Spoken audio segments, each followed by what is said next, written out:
Hello friends, स्वागत है आपका इस चैनल पर। तो आज 12th क्लास का हिंदी पढ़ने वाले हैं और हिंदी में हम पूरे बुक से पढ़ने वाले सब्जेक्टिव प्रश्न, यानी कि ये वन शॉट क्लास होने वाला है। यानी आपका जो गद्य खंड है, आपका जो गद्य खंड और आपका पद खंड, आपका एक गद्य खंड होता है और आपका एक पद खंड है। और गद्य खंड और पद खंड दोनों से हम पढ़ने वाले हैं, यानी दोनों से आपका सब्जेक्टिव प्रश्न आपका जो 13 चैप्टर आपका गद्य खंड में और 13 चैप्टर जो आपका पद खंड में, पूरे 1300 आप चैप्टर यानी 26वां चैप्टर से आप सब्जेक्टिव प्रश्न पढ़ने वाले हैं। आप समझ सकते हैं ये आपका वन शॉट क्लास होने वाला है, बहुत ही मजेदार क्लास होगा। आपको सभी चैप्टर से आपका सब्जेक्टिव प्रश्न रहने वाला है। तो लगभग 1 घंटे का क्लास होगा, उसमें आपको पूरा सब्जेक्टिव प्रश्न हम खत्म कर देंगे। जितना ज़्यादा जो गेस आपका बीबीआई जो सब्जेक्टिव प्रश्न होगा सभी हम इसमें बता देंगे, जो 2025 परीक्षा के लिए जो होगा बहुत ज़्यादा इंपॉर्टेंट होगा। तो आप लोग एक एक प्रश्न को अच्छे तरीके से समझते हुए चलिए और एक बार वीडियो को शेयर जरूर करिए। वीडियो को एक बार शेयर जरूर करिए। जो भी नए स्टूडेंट रहेंगे वही चैनल को क्या करेंगे, सब्सक्राइब भी कर लेंगे। और जो भी नए स्टूडेंट जो व्हाट्सएप ग्रुप नहीं ज्वाइन किए तो व्हाट्सएप डिस्क्रिप्शन में आपको लिंक मिल जाएगा, जाकर के ज्वाइन कर लीजिए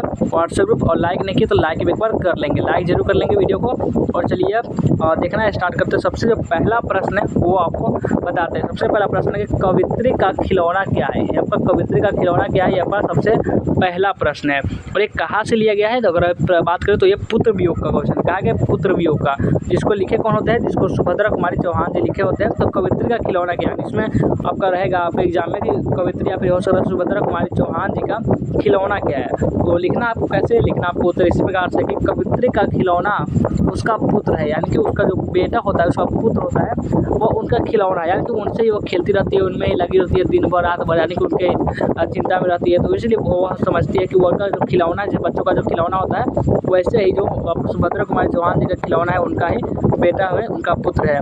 नन्हे पुत्रों के साथ कवित्री खिलौना की तरह खेलती थी, यानी कि वो जो छोटा सा पुत्र था उनके खिलौना की तरह वो दिन भर उनसे खिला करती थी, उनसे बहुत प्रेम करती थी और बस वही उनमें लगी रहती थी। परंतु असमय वह उनसे छिन गया है, यानी कि वो बिना वजह उनके क्या हुआ, असमय यानी कि मृत्यु हो चुका है। जो उनका जो बेटा था, जो उनका खिलौना था, उनका मृत्यु हो चुका है। उनकी याद में जो यह क्या करते हैं, पूरे जो आपका जो कविता है वो उसको लिखा गया होता है, तभी उसका नाम है पुत्र वियोग। यानी पुत्र के जो भी उसे यह दिखाया जाता है कि जो किसी माँ के जब बेटा जो होता है वो छोटा असमय उसकी मृत्यु हो जाती है, तब माँ के दिल पर क्या बीतती है, उसे कितना कष्ट होता है, कितना पीड़ा लगता है। तो पूरा दुनिया की खुश होती है लेकिन वो अकेले जो दुखी होती है, उसके बारे में ये जो कविता है इसमें बताएगा। आप पढ़ेंगे तो आपको आप कसम से बोला आपको आँख से आंसू गिर जाएगा। आप इतना आपको क्या बताएंगे इसको, जो कवित्री जो लिखे हुए अपने भाव को, तो इसमें आपको जरूर पढ़ना चाहिए। और इस सवाल भी अक्सर एक सवाल तो हमेशा सब्जेक्टिव क्वेश्चन में पूछे ही जाते हैं, इसलिए हम आपको ये बता दे रहे हैं। और दूसरा जो क्वेश्चन है, दूसरा क्वेश्चन है कहाँ से लिया गया है कि हार जीत में मशक वाले की भूमिका बताइए। हार जीत आपको ये पाठ से स्पष्ट है, क्वेश्चन से स्पष्ट है कि कहाँ से लिया गया है, ये हार जीत से लिया गया है, जिसको अशोक वाजपेयी जी लिखे हुए हैं। तो ये भी जितना बता रहे हैं सभी इंपॉर्टेंट है, इसको आपको कॉपी में नोट तो नहीं करेंगे क्योंकि बहुत ज़्यादा है तो आप नोट नहीं कर पाएंगे। स्क्रीनशॉट आप लेते हुए चलिए, स्क्रीनशॉट ले सकते हैं, लेते हुए चलिए। और दूसरा प्रश्न क्या करा है उसको चलिए पढ़ते हैं और इसको समझते हैं। हार जीत में मशक वाले की क्या भूमिका है, तो लिखना ऐसे है, हार जीत शीर्षक कविता में मशक वाला फिर हार गए हैं, बाजे गाजे के साथ जीत नहीं हार लौट रही है। वह बड़ा अनुभवी है परंतु सच बोलने की जिम्मेदारी से मुक्त है, लोग उस पर ध्यान नहीं देता है। यानी जो मशक वाला है वो क्या करा, अगर ऑब्जेक्टिव क्वेश्चन में ये रहा कि मशक वाला क्या करे, तो मशक वाला जो है वह सड़क को सींच रहा है, यानी सड़क को सींच रहा है, ये मशक वाला है।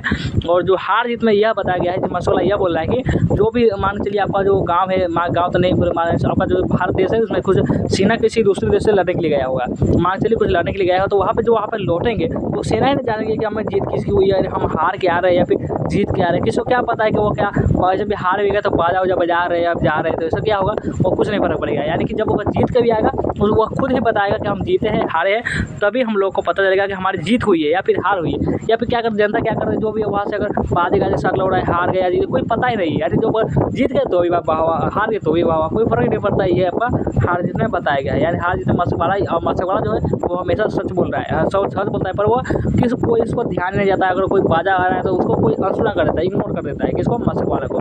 तो इसमें यह होता है कि हार जीत में मशक वाले क्या भूमिका है, लिखना है कि हार जीत शीर्षक कविता में मशक वाला फिर हार गए बाजी गाजी के साथ जीत नहीं हार लौट रही है, और इसीलिए आपको इस चैप्टर का नाम है हार जीत रखा गया है। वह बड़ा अनुभवी है, एक्सपीरियंस है, परंतु जब सच बोलने की जिम्मेदारी से वह मुक्त है, और लोग उस पर ध्यान नहीं देते हैं। लोग उस पर ध्यान, सही बात है, जो सच बोलेगा उस पर ध्यान नहीं देगा, जो अच्छा काम करेगा लोग उस पर ध्यान ही नहीं देते हैं, सपोर्ट ही नहीं करते हैं। चलिए आगे बढ़ते हैं। अगला प्रश्न है 3 नंबर प्रश्न जो है ये भी इंपॉर्टेंट है कि अगर हमें वाक शक्ति न होती तो क्या होता। अगर हमें वाक शक्ति यानी बोलने की जो क्षमता न होती, अगर हम बोल रहे हैं या फिर सुन रहे हैं, अगर हम बोल ही नहीं पाते, मान चलिए और हम बोल ही नहीं पाते, पर दुनिया हम क्या दुनिया बोल नहीं पाती, यानी कि तो क्या होता, अगर कैसा दिखाई देता, पूरा समझता कि सुनसान एकदम, कुछ पता नहीं है यार, कुछ कैसे बोलेंगे, कैसे अपने भावनाओं को एक दूसरे के पास पहुँचाएंगे, अपना जो कैसे विचार है हम क्या फील कर पा रहे हैं, कैसे किसको बताएंगे, ये बहुत अजीब हो जाता है। इसलिए जो आपका बाल्की स्वर जी बातचीत चैप्टर में यही बताएगा कि बातचीत का पूरा लिखा हुआ है इसमें, और हमेशा ये बोर्ड एग्जाम में क्वेश्चन में पूछे जाते हैं कि अगर हमें वाक शक्ति न होती तो क्या होता था। लिखना ऐसे है कि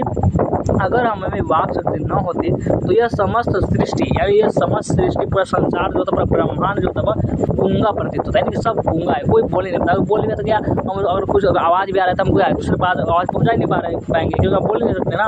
और क्या होता है कि अगर हमें वाक शक्ति न होती तो समस्त जो सृष्टि होता है वो गूंगी प्रतीत होती, गूंगी अनुभव होता, सभी लोग चुपचाप बैठे रहते हैं, यानी कि सभी लोग आराम से चुपचाप बैठ रहे हैं, कोई बात ही नहीं कर रहे, चुपचाप बैठे रहेंगे। हम जो बोलकर सुख और दुख का अनुभव करते हैं, यानी अगर हम बातचीत कर रहे हैं तो हम एक दूसरे को बताते हैं कि हमें ऐसा है वैसा है, बहुत बातचीत करते हैं, और उसके बाद वाक शक्ति न होने के कारण हम वो नहीं कर पाते हैं। जो बातचीत बोल रहे, अभी हम आपको बोल रहे हैं और आप सुन रहे हैं, तो अगर हम बातचीत नहीं होती तो हम क्या बोल नहीं पाते, बोल ही नहीं पाते, तो आप क्या सुनते भी नहीं। तो यही आपको बताया गया है, ये सब बातचीत चैप्टर में बताया गया है। तो बातचीत चैप्टर आप लोग निश्चित रूप से पढ़े ही होंगे, नहीं पढ़े होंगे पढ़ लीजिएगा जा करके। तो आपका अगला जो चैप्टर है 3 नंबर प्रश्न यही था, आप समझ चुके होंगे 3 नंबर प्रश्न को। अगला जो प्रश्न का है 4 नंबर, और 4 नंबर प्रश्न में क्या करना है, देखिए इसको 4 नंबर प्रश्न है, इसको हम समझते हैं कि 4 नंबर प्रश्न आखिर कहा क्या जा रहा है। 4 नंबर प्रश्न के बातचीत के संबंध में बेन जॉनसन और एडिसन के क्या विचार है। बातचीत के संबंध में बेन जॉनसन और एडिसन के क्या विचार है, ये आपका ऑब्जेक्टिव और सब्जेक्टिव दोनों टाइप क्वेश्चन में ये पूछे जाते हैं कि बातचीत के संबंध में बेन जॉनसन और एडिसन के क्या क्या विचार है। तो लिखना कैसे है, लिखना है आपको बहुत सिंपल तरीके से लिखना है, जिसको आपको कहानी पता हो। देखिए इसमें बातचीत चैप्टर इसमें यह बताया जाता है कि जो बूढ़ियों की बातचीत कैसे होती है, जब जो लड़के बातचीत करते हैं तो क्या बात करते हैं, जब जो लड़कियां बातचीत करते हैं क्या बात करते हैं, जब जो क्या होता है जो सास बहू की बातचीत कैसे होती है, बहुत सारे बातचीत के बारे में बताया गया है। जैसे आपको जो बूढ़े बात करते हैं वो कैसे बात करते हैं, वो जो बूढ़े लोग होते हैं वो ये बात करते हैं कि जब हमारे शिकायत पर, यानी कि पहले ऐसा था, आप टेक्नोलॉजी आ गया या ये करता है, लोग आप दिन पर मोबाइल चला रहे हैं, ये सब बात करते हैं जो बूढ़े लोग होते हैं। और जो बुढ़िया जो होती है वो क्या बात करती है, अब पता होगा, वो बात करती है कि बहू बेटी की गिलास वाला बातें होती है, यानी कि हमारी जो बहू है तो खाना नहीं बनाती, ये करती है वो करती है, सब अपने बहू बेटी का जो एक दूसरे का क्या बुराई करती रहती है, ये बुढ़ियों की बातचीत होती है इस बात में, वैसे बताया गया है। और जो लड़कियों की बातचीत कैसे होती है, लड़कियों की बातचीत होती है, जो सहेलियाँ जो होते हैं वो अपने कैसे बात करते हैं, यानी कि इसमें बताया तो नहीं गया, इसमें यह बात करते हैं कि रस का समुद्र यानी मानो उमड़ा चलाता है, जब वो बातचीत करते हैं वही से पूछो, यानी कि उनसे ही पूछना चाहिए जो उनको सुनने का सौभाग्य इसको मिला हुआ है। ये आपका जो लड़कियों की बातचीत होती है। और जो लड़कियों की बातचीत करें, दो लड़कों जो क्या बात करते हैं तो वो आपका होता है, वो अगर कोई लड़के जो है अगर बात कर रहे हैं तो वो अगर खिलाड़ी हो तो अपने अपनी प्रशंसा करने पर रहता है, हम बड़े हैं, हम ऐसा कर लेंगे, तो वो क्या हमारे सामने क्या है, ऐसा वो अपने आप को ऊँचा दिखाने पर लगे रहते हैं। ये जो लड़कों की बातचीत होती है, तो ये सब है आपको सभी प्रकार की जो बातचीत होती है ये आपका ऑब्जेक्टिव टाइप क्वेश्चन में तो पूछे ही जाते हैं, तो आपको पता ही होगा। पहले चलिए हम 4 नंबर प्रश्न इस पर ध्यान देते हैं। बातचीत के संबंध में बेन जॉनसन और एडिसन क्या विचार है। तो ये जो आपको लिखना कैसे है, बातचीत के संबंध में बेन जॉनसन का राय है, यानी कि बेन जॉनसन का विचार है कि बोलने से मनुष्य के रूप का पता चलता है, यानी जो इंसान जो अगर बोलता है तभी उसको पता चलता है गुण कैसा है, उसका भाव कैसा है, वह व्यक्ति कैसा है, वह बोलने से ये पता चलता है। ये कौन मानते हैं, ये बेन जॉनसन मानते हैं। ट्रिक बता रहे हैं बेन जॉनसन की इसका क्या मत था, ऑब्जेक्टिव टाइप क्वेश्चन में ये आएगा कि बेन जॉनसन का क्या मत था। तो आपको याद रखना है कि वो यहाँ पर लिखा हुआ है बेन जॉनसन, तो बस आपका बोलने से ही मनुष्य के रूप का साक्षात्कार होता है, ये आपको याद हो जाएगा। और एडिसन क्या जाता है, एडिसन में बताना है कि असल बातचीत सिर्फ 2 व्यक्तियों में होती है, यानी कि अगर मान के ग्रुप बैठा हुआ 100 लोग बताए तो क्या अजुल पजुल बातें होगी, कुछ आपका दिल की बातें नहीं होती है, यानी 2 लोग होते हैं उसमें आपको दिल की बातें होती है, जो आपको एक मान चलिए कि जो बोल रहे हैं उसको विश्वास होता है कि जो हम बोल रहे हैं वो सामने वाले सुनेगा, तो दूसरा तो कोई सुन नहीं रहा है, और जो वो बोलेगा वो सिर्फ हम सुनेंगे। तो इसलिए जो 2 लोगों की जो बातचीत होती है, इसमें एडिशन मानते हैं जो 2 लोगों की बातचीत होती है वो बहुत ही अच्छी बातचीत होती है, वही असल बातचीत कहलाती है। तो आपका अगर मनुष्य चुपचाप रहे तो उसके गुण तथा अवगुण का पता नहीं चल पाएगा, यानी जब अगर जो मनुष्य जो चुपचाप रहेगा, यानी कोई अगर बोलेगा नहीं, मौन रहेगा, तो कैसे पता चलेगा ये बोलता कैसे, इसका व्यवहार कैसा है, पता ही नहीं चलेगा कुछ इसका। और एडिसन का जो राय है, और एडिसन यह मानते हैं कि असल बातचीत सिर्फ 2 व्यक्तियों में ही हो सकती है, जिसका तात्पर्य यानी इसका मतलब यह हुआ कि एक दूसरे को दिल खोल कर बातें करते हैं। तो दो लोग होते हैं तो अपने क्या करते हैं, दिल खोल कर एक दूसरे से बातें करते हैं। अगर वहाँ कोई तीसरा व्यक्ति आता है, मान चलिए जो आज जो बहुत ही अच्छा जो अति होता है, क्या होता है, स्थिति होता है जब वे दो लोग अगर बातचीत कर रहे हैं, उसमें एक तीसरा व्यक्ति आ गया या फिर कोई तीसरा व्यक्ति आता है, क्या करेंगे वे, तो फिर वो बातें खुलकर नहीं हो पाती है। वो बात खुलकर नहीं पड़ेगा, उसको बात जैसे दो आता है वो बातें बदल जाती है। यानी अगर बात कर रहे हैं कि हम लोग बात करें अपने आपस में, कुछ दिन के बाद अपने घर की बात करके हमारे ऐसा स्थिति है, हम बहुत गरीब है, वो बहुत अमीर था, तो कुछ बात जिस कर रहे हैं तो उसमें क्या हो गया, एक तीसरा आ गया, तो अरे वो अगर सुन लेगा तो अपने बातचीत बदल दिया, तो कैसे हो, ये ठीक ठाक होना, ऐसे बातचीत करने लगते हैं। तो ये था यानी कि जो बातचीत आता है उसको बदल लेते हैं, उसको बातचीत पता नहीं चलता है हम पहले क्या बात करते थे, और जो तीसरा आया उसका हम अपनी बातचीत को बदल दिए, तो क्या हुआ, कुछ रुकावट आ गया। और जो पहले कितना अच्छा बात कर रहे थे दो व्यक्ति, तो इसलिए जो एडिटर मानते हैं जो दो व्यक्तियों की जो बातचीत है वही असल बातचीत होती है। और बेन जोन्स क्या मानते हैं, बेन जोन्स मानते हैं कि बोलने से ही मनुष्य के रूप का साक्षात्कार होता है, यानी मनुष्य के रूप का पता चलता है कि वह व्यक्ति कैसा है। ये भी आप अच्छे तरीके से समझ गए। तो बढ़िए अगला प्रश्न पर, अगला प्रश्न है 5 नंबर। इसको चलिए समझते हैं। 5 नंबर प्रश्न में क्या कहा जा रहा है, इसमें कि कहती है तुम राजा हो मेरे मुल्क को बचाने। तो मुल्क किसको बोलते हैं, चलिए हम आपको सबसे पहले बता दें कि मुल्क बोलते किसको है। मुल्क बोलते हैं देश को, यानी जो आपका भारत देश में रहते हैं, भारत को हम लोग मुल्क बोलेंगे, यानी कि मुल्क इसको देश को बोलते हैं। तो कहती है तुम राजा हो मेरे मुल्क को बचाने आए हो। वजीरा के इस कथन में किसकी ओर संकेत करते हैं, जो कथन है वो किसकी ओर संकेत करते हैं। जो वजीरा सिंह जो ये बात बोलता है ये किसकी ओर संकेत करते हैं, तो लिखना इस प्रकार से कि कहती है कि तुम राजा हो मेरे मुल्क को बचाने आए हो। वजीरा के इस कथन में फ्रांस की एक मेम है उसको संकेत करती है। जो फ्रांस में जो लहना सिंह, वजीरा सिंह, किरत सिंह, बोधा सिंह, सूबेदार हजार सिंह, ये सब जो लड़ने गए होते हैं वहाँ पे क्या होती है, मैम होती है, जिसका नाम होता है, जिसको लोग फिरंगी मैम करके संबोधित करती है। तो वे लोग क्या करते हैं, जो फिरंगी जो वो भी खाते पीते थे। फिरंगी मैम का जो एक दुकान हुआ करता था, इसमें बहुत सारे जिसमें कि सामान जो खाना बनाने का सामान ये सब रहता था। तो उसमें जो लहना सिंह जो भी सामान लेते थे उसमें फिरंगी मैम जो होती है उनसे पैसा नहीं लेती थी। वह कहती थी कि तुम तो हम लोग लड़ने के लिए आए हो, तुम राजा हो और हमारे मुल्क के लिए लड़ रहे हो, तो हम तुमसे पैसा कैसे ले सकते हैं, इस प्रकार से बात करती है। लेकिन लहना सिंह बोलता है कि नहीं, आप पैसा लो, आप पैसा नहीं लोगे तो आपका दुकान गिर जाएगा, आपका दुकान नहीं चल पाएगा। तो इसीलिए फिरंगी मैम के बारे में बात करती है कि इसमें जो लहना सिंह चर्चा कर रहे होते हैं अपने साथी के साथ फिरंगी मैम के बारे में। तो जो फिरंगी मैम होती है जो बोलती है कुछ भी दूध लगे इतना पूरा कहानी कहने खरीद लेकिन पैसा नहीं लेती थी। ये आपका फ्रांस की बात में लहना सिंह से बोलता है। तो ये भी आप बहुत ही 1 नंबर का है, सवाल में आ सकता है या फिर 2 नंबर में आप ये तो कोई ठीक नहीं है।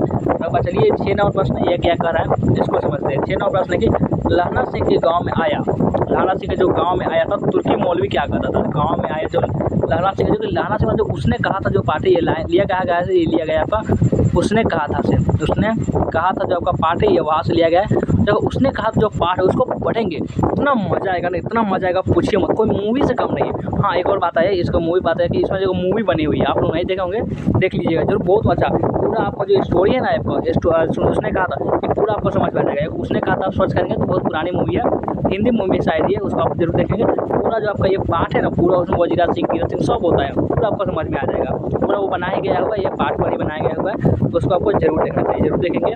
कमेंट करके हमें बताएंगे कि आप वो देखेंगे या फिर नहीं, हमें देखे हुए तो वो भी हम बता सकते हैं। तो ये भी आप समझ गए, 5 का प्रश्न भी आप समझ गए हुए। और 6 का प्रश्न है कि लहना सिंह के गाँव में आया तुर्की मौलवी क्या कहता था। तो लिखना है कि लहना सिंह के गाँव में आया तुर्की मौलवी कहता था, लहना सिंह के जो गाँव में तुर्की मौलवी जो आया था वो कहता था कि जर्मनी वाले बड़े पंडित थे। बहुत अच्छा बात कर रहा है कि जर्मनी वाले जो बड़े पंडित थे, वेद पढ़ के विमान चलाने की विधा जान गए। यानी वेद पढ़ ज्ञान होता है, ग्रंथ होता है, वेद पढ़ विमान चलाने की भी जान गए। जो विमान आप देखते होंगे, जो हवाई जहाज होता है, एरोप्लेन होता है, उसको चलाने की भी जान गए सिर्फ वेद पढ़ के। ये बोलते थे कौन, तुर्की मौलवी बोलता था। मंडी में बनियों को बहकाता था। ये जो तुर्की मौलवी होता है बहुत खचरा आदमी था। ये क्या कहता, मंडी के बनियों को बहकाता था। क्या कहता था कि डाक खाने से रुपया निकाल लो, जो भी उनका बैंक होता है उससे रुपया जो होगा वो निकाल लो, ताकि सरकार का राज्य जाने वाला है, ये रुपया तो तुम्हारा फंसा। इस प्रकार से वो तुर्की मौलवी होता है वो बातचीत करता है। और एक जो बर्फ के जो पेड़ होता है उसके नीचे मजा बिठाकर हुक्का पीता रहता था। ये तुर्की मौलवी था, हुक्का पीता रहता था। और अपना जो क्या करता था काम क्या करता था, तो ये बच्चों को दवाई देता था और जो भी औरतें होती है उसको बच्चा होने के ताबीज़ देता था।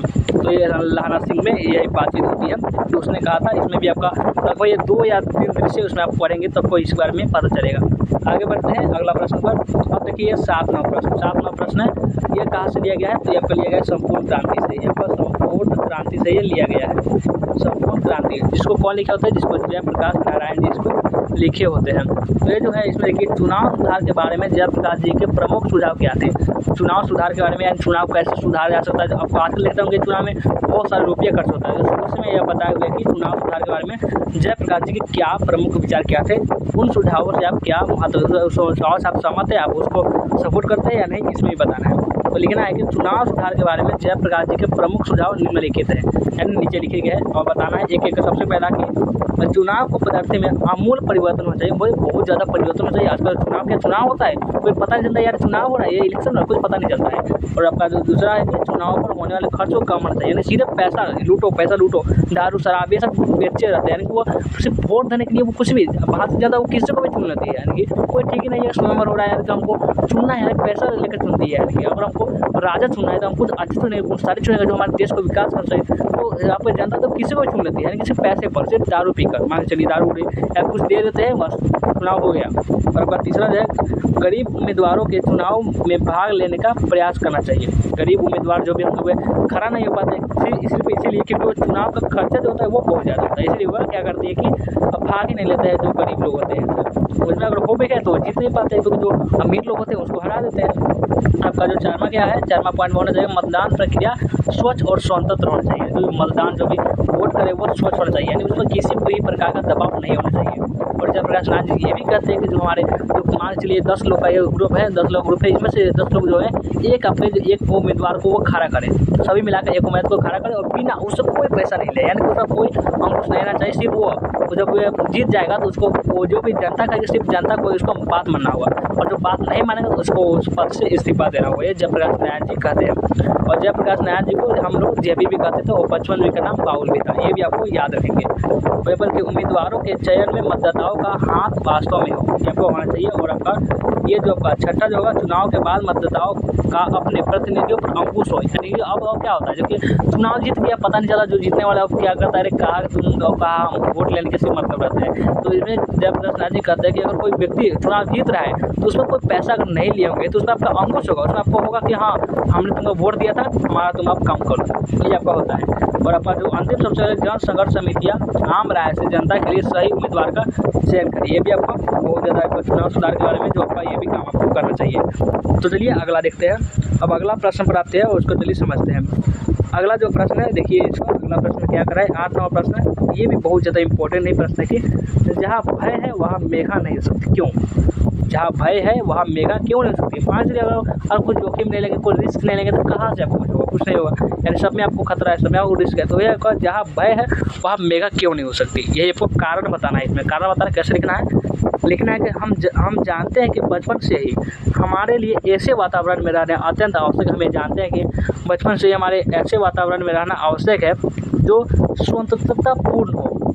हम में से अधिकांश व्यक्ति ज्यों बड़े होते हो जाते हैं त्यों तो ज़्यादा भयभीत होते जाते हैं, जैसे जैसे आप बड़े होंगे वैसे वैसे आप भयभीत हो जाते हैं। और भयभीत क्या चीज़ भयभीत, अगर कोई गरीब है तो आपको ये पता चलता है कि अगर हम कोई आपका कोई फैमिली का सदस्य उसको बहुत भारी बीमारी हो गया उसको इलाज कहाँ से करवाएंगे, पैसे कहाँ से आएगा, इसके बारे में बहुत ज़्यादा डर लगता रहता है। और हम जीवन से भयभीत रहते हैं। नौकरी के छूटने से, नौकरी आप कुछ कर रहे थे तो छूटने से अगर छूट गया तो हमारा घर के खर्चे कैसे चलेगा, ये सब परंपराओं से और इस बात से भयभीत रहता है कि पड़ोसी या पत्नी या पति क्या कहेंगे, यानी कि वो जो घर वाले वो क्या कहेंगे। हमें मृत्यु से भयभीत रहते हैं, हम मृत्यु से भयभीत रहते हैं। हमें से अधिकांश व्यक्ति किसी न किसी रूप से भयभीत है। नहीं हो सकता है कि वो यहाँ से भयभीत नहीं तो वो किसी और से भयभीत है, नहीं भयभीत तो है, यानी डरे हुए तो है ही, यही आपको लेखक इसमें बताना चाहते हैं। आगे बढ़ते हैं तो आप देखिए आगे क्या कहते हैं, आगे कहते हैं कि और जहाँ भय है वहाँ मेघा नहीं है। जहाँ भय, सिंपल सी बात, वहाँ मेघा नहीं है।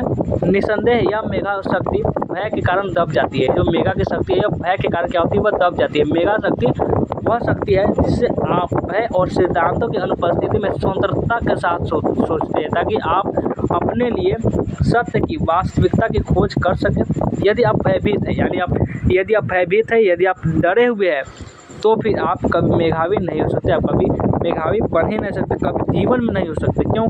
क्योंकि आपका भय मनुष्य को किसी कार्य को करने से रोकता है। यानी कि देखिए भय कैसा हो गया, देखिए भय वो हुआ जैसे आप कोई काम करना चाह रहे हैं, मान के चलिए आप क्या कर रहे हैं कि हाँ आप किसान कर रहे हैं, आप खेती बाड़ी कर रहे हैं, तो उसमें क्या करेंगे, आप कुछ बीज डालेंगे, आप ये सोचेंगे कि अरे हमें फसल बो तो रहे, अगर बारिश हो गया फसल बर्बाद हो गया, हमारा तो लाखों का डूब जाएगा, हम मान के चलिए हमारा तो हज़ारों का डूब जाएगा। ये अगर भय होता है कि अगर आप सोचेंगे नहीं, अगर हो सकता है कि ये बारिश हो ही ना, अगर मान के चलिए आप कुछ ऐसा खतरा यानी कि जो होता है ना, आप खेत में देखते हो कुछ नुकसान में तो कोई कई साल फसल भी बर्बाद हो जाते हैं, तो अगर भाई सोचेंगे कि हमारा फसल बोएंगे और फसल बचा ही नहीं, सब बर्बाद हो गया, तो हमारा क्या फ़ायदा होगा, इसमें नुकसान हो जाएगा।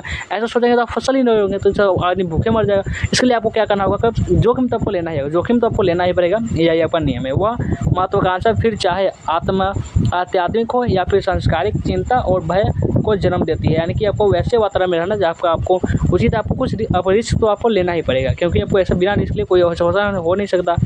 और अंततः यह ऐसे मन का निर्माण करने में सहायता नहीं हो सकती जो सुस्पष्ट हो, सरल हो, सीधा हो और दूसरे शब्दों में क्या हो, मेधावी हो। अब आते हैं अगले प्रश्न पर। अब अगला प्रश्न क्या कर रहा है, चलिए इसको हम देखते हैं। जो आपका अगला प्रश्न है वो आपका 9 नंबर है और इसमें क्या है कि मुख देखी नाही भनी का क्या अर्थ है, कबीर पर यह कैसे लागू होता है। आपका कबीर होगा या फिर कची नहीं, तो आपका कि मुख देखी नाही भनी का क्या अर्थ है, कबीर पर यह कैसे लागू होता है। तो लिखना है कि मुख देखी नाही भनी का अर्थ है मुख देखकर नहीं कहना। यानी मुख देखकर यानी कि आपको कोई देख रहा है उसको नहीं कहना, आप मतलब किसी सुने को नहीं कहना है। इसको मुख देखकर नहीं कहना है कि अमीर है तो उसको क्या बोलना है, गरीब है तो उसको क्या बोलना है। यानी कि अगर कोई सच है तो वो आदमी अगर कुछ गलत कर रहा है, वो आदमी अमीर है तो ऐसा नहीं कि उसको हम नहीं बोलेंगे, उसके पीछे हम आवाज़ उठाएंगे। वो आपका होता है मुख देखकर नहीं करना है। कबीर ऐसे कवि है, कबीर जी जो है ऐसे कवि है जिन्होंने कभी भी मुख देखी बात नहीं की। यानी कि वो अगर गरीब है तो आपको ऐसा नहीं कि वो भेदभाव या फिर गरीब अमीर कोई भेदभाव नहीं, जैसे और सच है तो सच कहा, झूठ है तो झूठ कहा, यही आपका कबीर का कहना है। और सच को सच कहने में उन्हें कोई परवाह नहीं था, वो पक्षपात नहीं करते थे। ऐसा नहीं कि गरीब अमीर जाति धर्म सब पक्षपात वो नहीं करते थे। वे ये भी कहते हैं कि मुख को देखकर हिंदू मुसलमान होने का अनुमान नहीं लगाया जा सकता। यानी मुख को देखकर वो का हिंदू है मुसलमान, यह अनुमान नहीं लगाया जा सकता। वे सब बेकार है, यानी ये कबीर मानते हैं ये सब बेकार है। भव सागर से पार होने का एकमात्र रास्ता है आपका भगवत गीता। यानी कि वह ईश्वर से प्रार्थना, ईश्वर से भक्ति, या ये क्या है, यह भगवान भव सागर से पार होने का एकमात्र रास्ता है। तो अभी आप समझ के, ये सभी इंपॉर्टेंट प्रश्न है, क्या है ये सभी आपको इंपॉर्टेंट प्रश्न है, ये सब आपको समझ लेना चाहिए। या तो आपको हिंदी तो याद करने की चीज़ है, हिंदी तो समझने की चीज़ है, ये बहुत ज़्यादा प्यारी सब्जेक्ट है, बहुत मज़ा आता है हिंदी को सबको ऐसे पढ़ने में। या फिर किसको हिंदी मज़ा नहीं आता तो इंग्लिश में मज़ा आता है।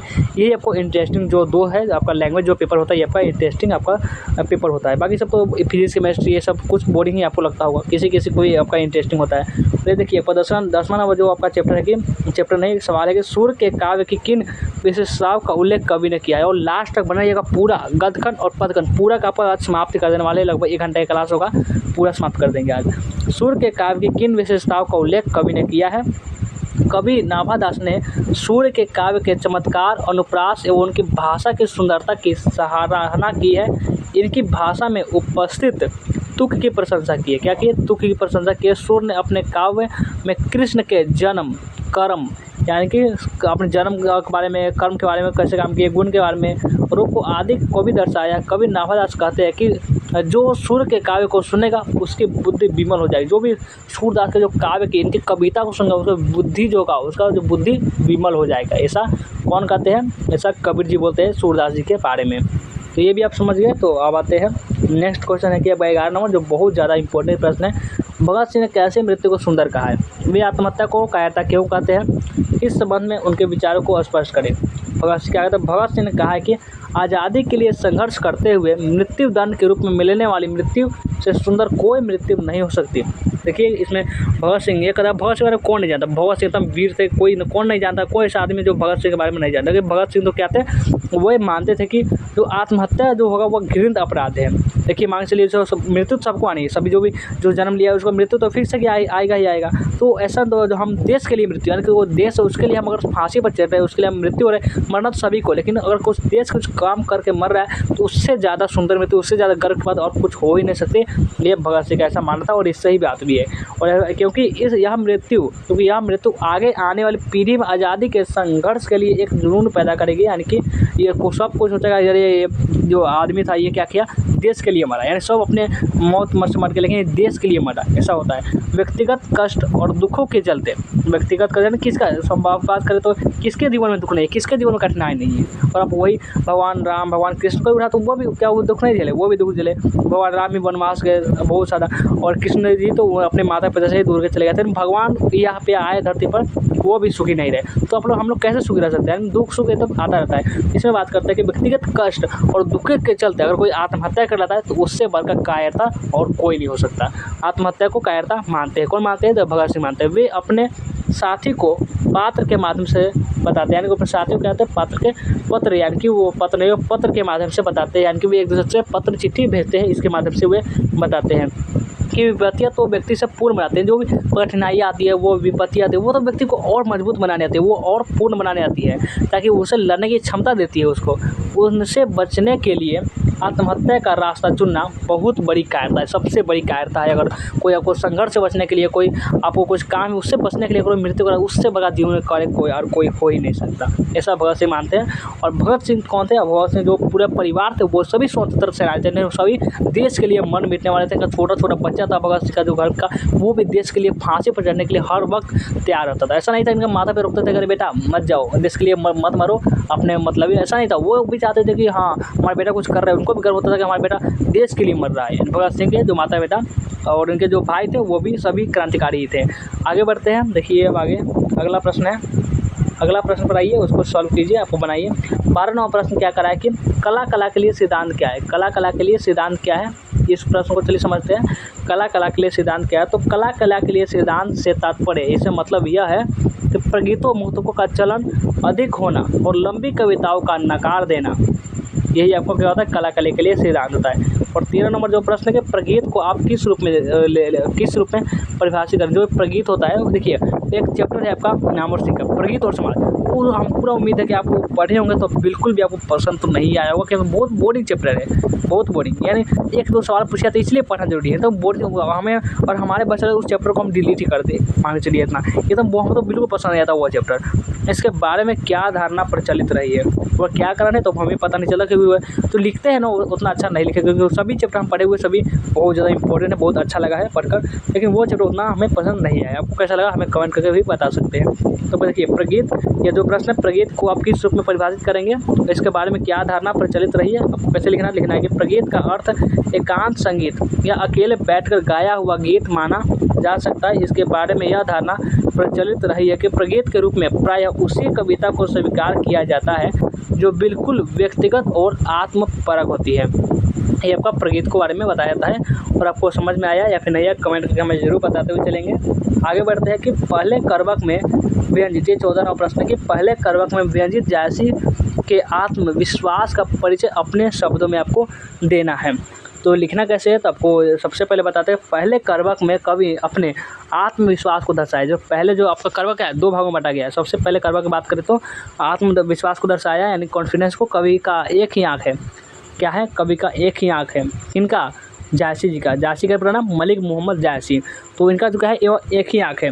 वो चेचक के कारण रूपहीन है, यानी कि वो बहुत सूरत दिखते हैं, वो अच्छा भी नहीं दिखते हैं, और उनका एक ही आँख है, लेकिन फिर भी उनकी बातें सुनने के लिए लोग तरसते रहते हैं, उनके आगे पीछे घूमते रहते सिर्फ उनकी बातें सुनने के लिए बस। लेकिन रूप का और एक आँख के न होने से इंसान का महत्व कम नहीं हो जाता। ये कोई आपका जायसी से सीखना चाहिए कि उनके पास एक आँख है और रूप भी सुंदर नहीं है, फिर भी वो इनका गुणशाली है, इतने वे अच्छे अच्छे बातें बोलते हैं कि लोग तरसते हैं उनको सुनने के लिए, यानी कि वो मुख की तरफ देखते हैं इसीलिए कि वो कुछ बात बोले, इतना महान है। कवि दृढ़ आत्मविश्वास के साथ कहते हैं कि दाग तो चंद्रमा में भी है, यानी कि वो दृढ़ आत्मविश्वास कॉन्फिडेंस के साथ फुल बोलते हैं कि अरे दाग तो सब में है, दाग तो चंद्रमा में भी है, फिर भी क्या, फिर भी वो सारा जग को प्रकाशित करता है, यानी फिर भी सारा जग को जब रात होता है तो आप देखते होंगे प्रकाशित करता है सभी जग को। आपको थोड़ा तो योर आता है ना, और त्रिशूल तो सुमेरु पर्वत को लगे थे, यानी सुमेरु पर्वत को तो त्रिशूल से मारा गया, तो त्रिशूल लगे थे, फिर वह सोने का हो गया, फिर क्या हो गया, वो त्रिशूल वाला नष्ट होने के लिए, लेकिन वो सोने का हो गया।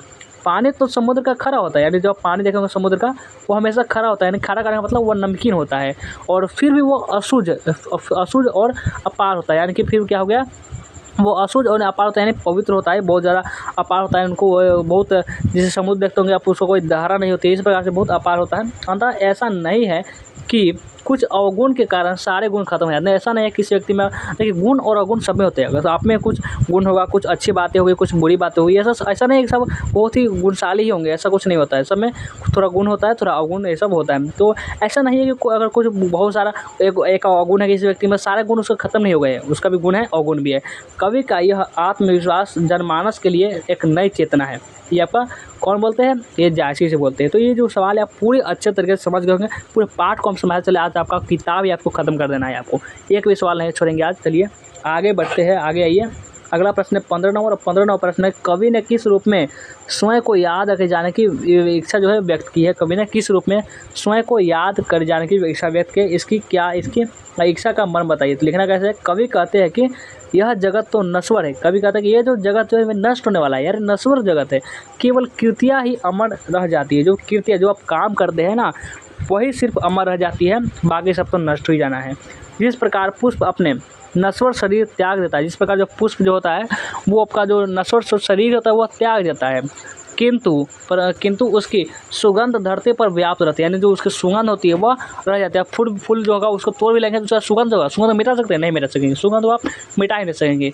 ठीक उसी प्रकार महान व्यक्ति भी इस धाम पर जन्म लेता है। महान व्यक्ति जो बहुत सारे होते हैं और उनकी कीर्ति से ही अपना उनका क्या होता है, उनका परिचय होता है। यानी कि उनके जो कीर्ति हुए उनको ही लोग याद रखते हैं। और वो तो अपन शरीर जो होता है उनका तो नष्ट हो जाता है, वो यहाँ से दुनिया से विदा हो जाते हैं। लेकिन जो वे काम किए होते हैं उनका एक काम रह जाता है इस धरती पर। तो ये भी आपको समझ गए। तो आते हैं अगले प्रश्न पर। अगला प्रश्न है 16 नंबर कि कल देखते नहीं यह रेशम से कटा हुआ सालू आ गया, बहुत मज़ा चैप्टर उसने कहा था, इस पर एक फिल्म भी बनी हुई है, आप मज़ा आएगा पढ़ने में। कल देखते नहीं यह रेशम से पड़ा हुआ सालू, यह सुनते ही लहना की क्या प्रतिक्रिया हुई? तो लिखना कैसे है कि ये बात सुनते ही लहना को काफ़ी गुस्सा आया। जब ये इस समय की बात है जब लहना सिंह जो छोटा होता है और उसमें जब लड़की एक होती है जो बाजार में मिली होती है तो उससे पूछता है कि क्या तेरी कुर्बानी हो गई, क्या तेरी कुर्बानी हो गई। इस प्रकार से वो हर जब मिलता था यही सवाल पूछा थे। कोई लड़की से सवाल पूछोगे क्या तेरी कुर्बानी हो, बार बार पूछोगे तो गुस्सा नहीं होगी, जाहिर सी बातें होगी। तो कल देखते नहीं ये जो बहुत बार जो पूछने पर जो फिर लहना सिंह पूछता है कि क्या तेरी कुर्बानी हो गई, तो लड़की बोल देती है कि हाँ हो गई। देखते नहीं ये रेशम से कटा हुआ सालू, तो उसमें जो हुआ जब लहना सिंह सुनता है तो उसके बाद उसकी क्या प्रतिक्रिया, तो उसका क्या रिएक्शन होता है वही आपको लिखना है। तो बहुत मज़ेदार रिएक्शन होता है, आपको बताएंगे, बहुत मज़ा भी आएगा। ये बातें सुनते ही लहना को काफ़ी गुस्सा आया, बहुत ज़्यादा गुस्सा आया कि अरे कैसे हो गया ऐसा इसकी। और बात करता है कि साथ ही साथ वह अपने सूद बूद को खो बैठता है। यानी कि अपने पूरा दिमाग उसका मज़ेदार क्या हो गया, अब कहाँ जाए क्या करे, पर सूद बूद खो बैठता है। इसलिए घर वापस आते समय जब वह घर वापस आ रहा होता है तो एक लड़के को नाली में ढकेल लेता है। एक लड़का जो होता है उसको ढकेल लेता है नाली में, जाओ तो नाली में। पूरा दिमाग खराब हो गया। अरे लड़के वैसे भी बोलते कि हाँ मेरी सगाई हो गई, अब 2 दिन से बार बार एक ही साल पूछा क्या तेरी कुर्माई हो गई। कुर्माई का क्या अर्थ होता है अब बता दें हम। कुर्माई का अर्थ होता है सगाई या मंगनी, जिसको हम बोलते हैं। ये आपको कुर्माई का अर्थ होता है जो ऑब्जेक्टिव टाइप क्वेश्चन में पूछा जाता है। तो वह क्या कहता है जो से आपको, चलिए इसको हम बताते हैं पहले आपको ये सवाल के जो इसलिए घर वापस आते समय एक लड़के को नाली में ढकेल लेता है लहना सिंह। वैसे भी वो बौखला गया था लहना सिंह, तो वह धकेल लेता है और एक खोमचे वाले को खोमचे बिखेर दिए। एक खोमचे वाला होता है उसको खोमचा ही बिखेर देता है और एक कुत्ते को पत्थर मारता है। एक कुत्ते को एक पत्थर उठाता है और दे दराता है कुत्ते को पत्थर। और एक सब्जी वाले की दूध उड़े देता है। सब्जी लगा ठेला जो होता है ना, बेचने वाला जो होता है, इस प्रकार से कुछ होता है, बता देते हैं, ऐसे बताना नहीं आता। इस प्रकार से मान चलिए जो डंडा वाला होता है वो आपको जो सब्जी इसमें रखा होता है इसमें क्या होता है दूध उड़ेल देता है। यानी दूध वाला मान चलिए यहाँ पे सब्जी वाला जा रहा है, यहाँ पे दूध वाला जाता है, दूध वाला टक्कर मारेगा कुछ तो यहाँ पर दूध होगा वो सब्जी में उलट जाता है। इस प्रकार से लहना सिंह का कारनामा होता है। और इसके बाद वह धकेल देता है, एक खोमचे वाले खोमचे बिखेर देता है, एक कुत्ते को पत्थर मारा और एक सब्जी वाले की सब्जी में दूध उड़ेल दिया। पूजा पाठ करने वाली औरत से टकरा गया। यानी कि महिला जो वैष्णवी होती है जो पूजा पाठ करके नहा धोवा कर आ रही होती है उससे क्या होता है वह टकरा जाती है। जो लहना सिंह होता है उसको टकरा अपवित्र कर देता है उसको। उसे जो आपका वैष्णवी जो पूजा करके आ वो अंधा बोलता है, अरे अंधा दिखाई नहीं देता, ऐसा बोलता है। और इससे ऐसा करते हुए वह घर पहुँचता नहीं। इस प्रकार से वह क्या कहता है घर पहुँचता है। घर पहुँचने में क्या हालत हो गया वो तो आपका पाठ में नहीं बताया गया है। तो ये भी आप समझ गए कि कल देखते नहीं रेशम से काटा हुआ सालू मतलब क्या प्रतिक्रिया है। तो वही लहना सिंह आया, कुछ कुत्ते को पत्थर मारा, एक खोमचे वाले खोमचे बिखेर दिया और सब्जी वाले से दूध उड़ेल दिया और एक वैष्णवी टकरा को अंधे की उपाधि में उसको मिल गई। ये सब जो है आपको लिखना होगा। ये सब सवाल है। देखिए उसने कहा था एक सवाल आपका आएगा, ये भी आपको फिर से जब आपका उसने कहा था जो आपका पाठ है यहाँ से भी आपका एक प्रश्न तो आएगा ही आएगा। तो बढ़ते हैं अगला प्रश्न पर। ये भी आप अच्छे तरीके से समझ गए होंगे, यहाँ से बहुत सारे सवाल आते हैं तो मैं बता दिए आपको। आगे आते हैं, आगे आइए और देखते हैं कि 17 नंबर प्रश्न की उसने कहा था कहानी केंद्रीय भाव क्या है इसका वर्णन करें। यानी केंद्रीय भाव किसको बोलते हैं, केंद्रीय भाव सारांश को बोलते हैं। शॉर्ट में अगर पूरा आपको कहानी को जो बताया जाता है ना उसको हम केंद्रीय भाव कहते हैं। तो उसने कहा था कहानी में लेखक ने लहना सिंह के निश्चल प्रेम को दर्शाया। यानी जो लहना सिंह है, जो देखिए ये आपका कहानी है, उसने कहा तो ये अकेली कहानी जो 3 प्रकार की है। एक तो इसमें प्यार मोहब्बत के बारे में बताया जाता है, दूसरा इसमें आपको युद्ध के भी चर्चा है, युद्ध के भी, और तीसरा क्या होगी है प्रेम पर बलिदान की भी कहानी है। 3 प्रकार की ये कहानी है। ये आपका ऑब्जेक्टिव टाइप क्वेश्चन में तो पूछेगा ही पूछेगा, ध्यान रखिएगा। लहना सिंह ने उस लड़की से बचपन में कई बार एक ही बात पूछा। अब ये भी हम बताना नहीं पड़ेगा कि क्या पूछा था। क्या पूछा था, तेरी कुर्बानी हो गई है, बस।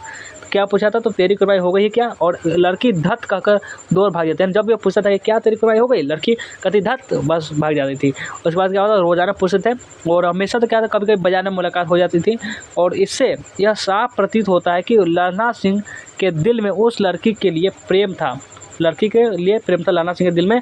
वो प्रेम निश्चल था, क्या था, निश्चल इसलिए था क्योंकि लहना सिंह ने उस लड़की द्वारा किए गए वचन को अपना वचन समझकर निभाया और अपना प्राण तक की आहुति दे दी। यानी उसको जो बेटा होता है, बेटा का नाम क्या था, उसका बेटा का नाम था, जो लड़की था उसका बेटा का नाम था बोधा सिंह, उस लड़के का नाम बोधा सिंह, और उसका पति का नाम क्या था, और उसका पति का नाम था हजारा सिंह।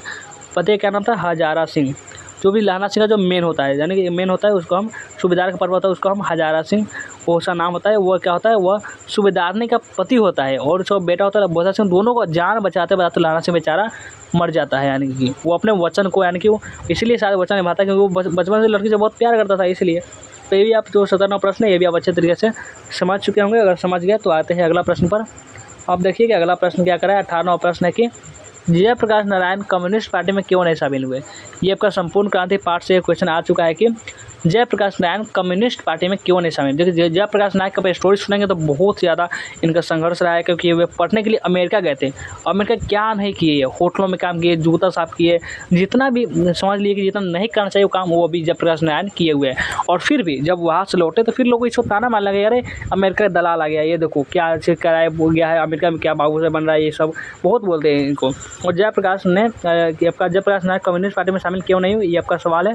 तो लिखना है ऐसा कि जयप्रकाश ने लेनिन से सीखा था। लेनिन की मृत्यु कब हुई थी, लेनिन की मृत्यु 1924 में हुई थी। आपको ये बता दे रहे हैं लेनिन की मृत्यु कब हुई थी, 1924 में लेनिन की मृत्यु हुई थी। तो आपका चलिए इसको समझिए कि इसमें क्या करा कि लेनिन से सीखा था कि जो गुलाम देश होते हैं वहाँ के जो कम्युनिस्ट होते हैं उनको हरगिज़ वहाँ के आज़ादी की लड़ाई से अपने को अलग नहीं रखना चाहिए, क्योंकि लड़ाई का नेतृत्व बुजुर्गा वर्ग के हाथ में होता है। जो भी बुजुर्गा वर्ग होता है उसके, यानी मध्यम वर्ग होता है उसके हाथ में होता है, पूंजीपतियों के हाथ में होता है। यहाँ तक कम्युनिस्टों को अलग नहीं रखना चाहिए लड़ाई से, अपने को आइसोलेट नहीं करना चाहिए। जयप्रकाश नारायण जी वो देश की आज़ादी के खातिर कांग्रेस में शामिल हुए, क्योंकि कांग्रेस देश का नेतृत्व कर, क्योंकि कांग्रेस जो था वह देश का नेतृत्व करते हुए अपने, इसलिए वे कांग्रेस में वे शामिल नहीं हुए। तो चलिए आगे बढ़ते हैं। तो आते ये भी आप समझ गए तो आते हैं अगले प्रश्न की ओर। अगला प्रश्न देखिए इसको 19 प्रश्न के बापू और नेहरू की किस विशेषताओं का उल्लेख जेपी ने अपने भाषण में किया है। बापू और नेहरू की किन विशेषताओं का जो उल्लेख है वह जेपी ने अपने भाषण में किया है, यही आपसे पूछा जा रहा है। तो कैसे लिखना है, देखिए बापू जब ये जयप्रकाश नारायण जी थे ना अपने समय में, जब युवा हुआ करते, जब 17, 18, 19 इस प्रकार से जब एज में थे, तो अपने महात्मा गांधी को बोल रहे थे, अरे बापू तुम्हारी बात हम नहीं मानते हैं, क्या कर लोगे, इस प्रकार से वो बोलते थे, यानी कि तो वैल्यू ही नहीं लेते किसी को। उसके बाद जेपी ने अपने भाषण में बापू एवं नेहरू जी की किन विशेषताओं को उल्लेख किया, तो लिखना है कि जयप्रकाश नारायण जी कहते हैं कि जब हम नौजवान थे, यानी कि आपके जैसे थे, तब उस ज़माने में यह ज़रूरत होती थी हमें कि हम लोग बापू के सामने ये हम कह देते थे कि हम नहीं मानते हैं बापू आपकी बात, चाहिए आप। और बापू में इतनी महानता थी, वो इतने ग्रेट थे, वो इतने महान थे कि बुरा नहीं मानते थे। वो हम किसी कोई बात बोलते थे वह कभी बुरा मानते ही नहीं थे, और फिर भी बुलाकर प्रेम से समझाना चाहते थे, समझाते भी थे। जेपी कहते हैं कि जवाहरलाल नेहरू जी थे वह मुझे बहुत मानते थे, मैं उनका बड़ा आदर करता था और प्रेम करता था। नहीं वह बड़े भाई के जैसे थे, जवाहरलाल नेहरू जी थे वह बड़े भाई के जैसे थे, परंतु उनकी कटु आलोचना भी करता था। उनके भी हम आलोचना करता था, उनको भी हम बोलता था कि आप ये सही नहीं कर रहे, आप गलत कर रहे, उनको भी बोलता था। लेकिन बड़प्पन था वे कि वे बुरा नहीं मानते थे, उनमें भी एक बड़प्पन था कि वो बुरा नहीं मानते थे। अक्सर वे हमारी आलोचना का बुरा नहीं माना। उनके साथ जो मतभेद था वह परराष्ट्र के नीतियों के विरुद्ध था। तो ये बताते हैं कि वे बापू, और ये सवाल है जब ये लॉन्ग क्वेश्चन में आया हुआ था, यानी कि दीर्घोत्तरीय जो सवाल है उसमें यह आया हुआ था। दीर्घोत्तरीय हो या लघुत्तरीय आपको याद तो करना ही पड़ेगा, तो इसको आपको 1-2 बार पढ़ेंगे तो आपको ये खुद ब खुद याद हो जाएगा। तो आते हैं अगला प्रश्न पर। अब देखते हैं अगला प्रश्न है 20 नंबर। 20 नंबर जो प्रश्न क्या करा है कि जिसे भी पुरुष अपना कर्म क्षेत्र मानता है वह नारी का भी कर्म क्षेत्र। कैसे? ये कहाँ से आ गया? अब बताइए कमेंट में कहाँ से आ गया। जब अर्धनारीश्वर चैप्टर से आया है। अर्धनारीश्वर जिसको रामधारी सिंह दिनकर लिखे हुए, इनको शॉर्ट में दिनकर कहा जाता है और ये हमारे राष्ट्र कवि भी है। तो जिसे भी पुरुष जो अपना कर्म क्षेत्र मानता है वह स्त्री का भी कर्म क्षेत्र, वो नारी का भी कर्म क्षेत्र है। ऐसा नहीं है कि हम पुरुष का अलग है नारी का अलग है। आप तो देखेंगे तब पुरुष भी वही काम कर रहा है जो नारी करते हैं, नारी भी पुरुष जैसे काम कर रहे हैं, दोनों मिक्स हो चुका है अब। तो लिखना है कि राष्ट्र कवि रामधारी सिंह दिनकर ने अपने निबंध अर्धनारीश्वर में नर और नारी के समान महत्व पर प्रकाश डाला है। उनके अनुसार नर नारी एक दूसरे के पूरक होते हैं। नर में नारीत्व का गुण और नारी में पौरुष का गुण सहज है, दृष्टिगोचर होता है। इस संसार में नर और नारी दोनों का जीवन उद्देश्य एक है। नर और नारी का दोनों का जीवन उद्देश्य जो है वो एक है, परंतु पुरुषों ने अन्याय से, परंतु पुरुष क्या करते हुए अन्याय से अपने उद्देश्य की सिद्धि के लिए मनमाने विस्तार का अधिकृत किया है। जीवन की प्रत्येक बड़ी घटना आज केवल पुरुष प्रवृत्ति के संचालित होते हैं। जो बड़े काम होते हैं, जो बड़े लेवल का जो काम होता है वो सिर्फ पुरुष करते हैं, और वे नारी को छोटा सा काम दे दिया है, यानी छोटा सा घर में झाड़ू पोछा ये सब छोटा मोटा काम दे देता है, लेकिन दिखाई देता है। इसलिए उसमें कार्य से जो कार्यक्षमता होती है वो अधिक और कोमलता कम दिखाई देती है। जो पुरुष में क्या होता है वह करने को बहुत गुस्से वाला होता है, जो कोमलता उसमें बिल्कुल होते ही नहीं है, समाज में माना जाता है। यदि इस नियंत्रण और संचालन में नारियों का हाथ हो तो मानवीय संबंधों में कोमलता की वृद्धि अवश्य होगी।